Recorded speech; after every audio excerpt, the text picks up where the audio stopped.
everyone, this is Shotzi78 for the Rough Cuts on Sunday. I hope you all had a great week and weekend.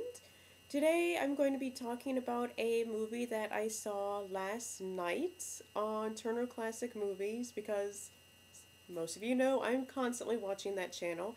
It's called 84 Charing Cross Road. It's directed by David Hugh Jones in 1987.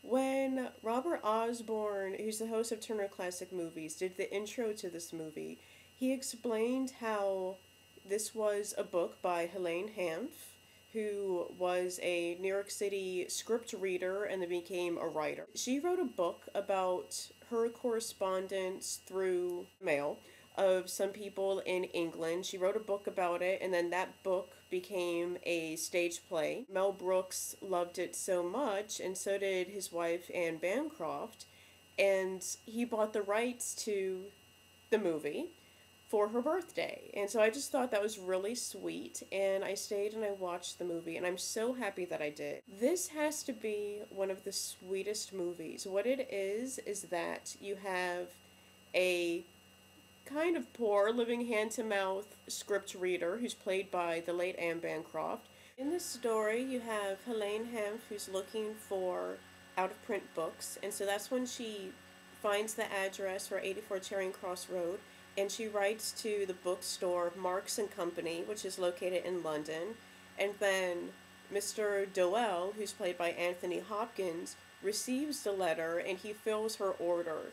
And the friendship blossoms over this through a span of about 20 years, just back and forth, different books, what's going on in each other's lives.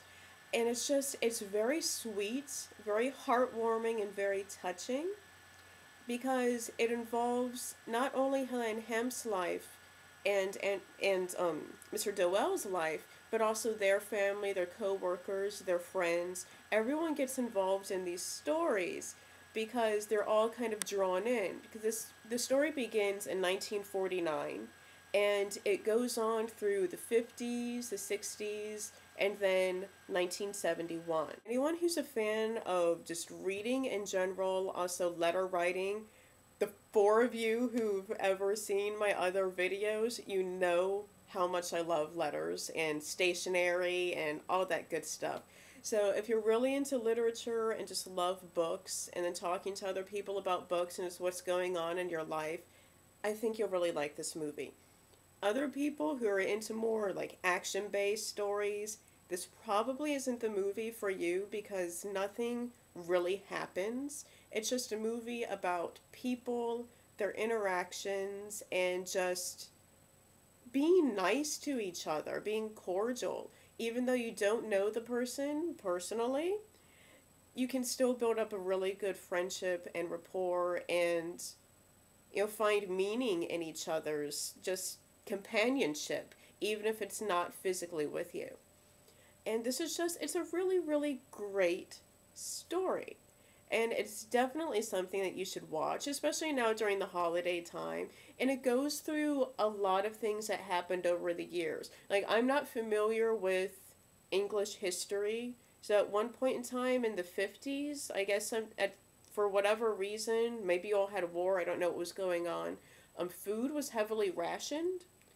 And so there was a mail order system through Denmark. So people in the U.S. could order things for their family that lived in England through Denmark and have it shipped to Denmark. They're doing that in the movie. Also, you see footage of the coronation of Queen Elizabeth. And it's a cute little history lesson, although very minuscule. But in the book that this is based on, also 84 Charing House Road, it has copies of the letters that were exchanged. The cast is great. You have Anne Bancroft, who plays Helene Hanff, and also Anthony Hopkins, who plays the store manager. Also, a young Judi Dench is in this. Not extremely young, but a lot younger than she is now. And you also have Mercedes Ruehl, who's in this, in a very early role.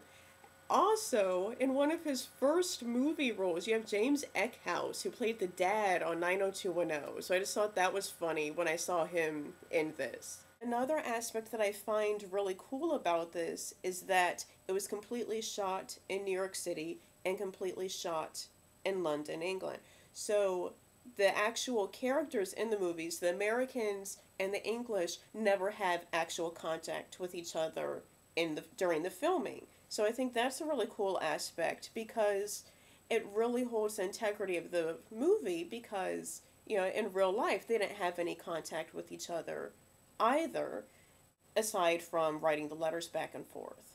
Another really cool little fact about this movie is that the actual bookstore, Marks and Company, located at 84 Charing House Road, was owned by the father of Leo Marks. Leo Marks was the writer of Peeping Tom. Peeping Tom, which of course some of you are familiar with because Travis reviewed that movie a couple of months ago, and I'm still bitter about that because I totally wanted to do that week, and then, yeah, you beat me to the gun. Today, 84 Charing Cross Road is actually a wine bar, and from my understanding, they have a plaque dedicated to Helene Hanff, also Marks and Company, and talking about the book as well as the stage play.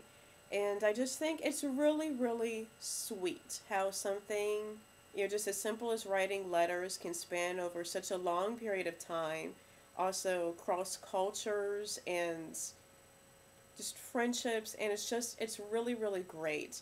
It gives you the same feeling as a nice mug of hot chocolate on a cold, foggy day. Just a really great feeling movie. I hope you all have a great week. I'm going to go finish studying for my final exams that are hopefully not going to kill me. So I hope you all have a nice time. Bye!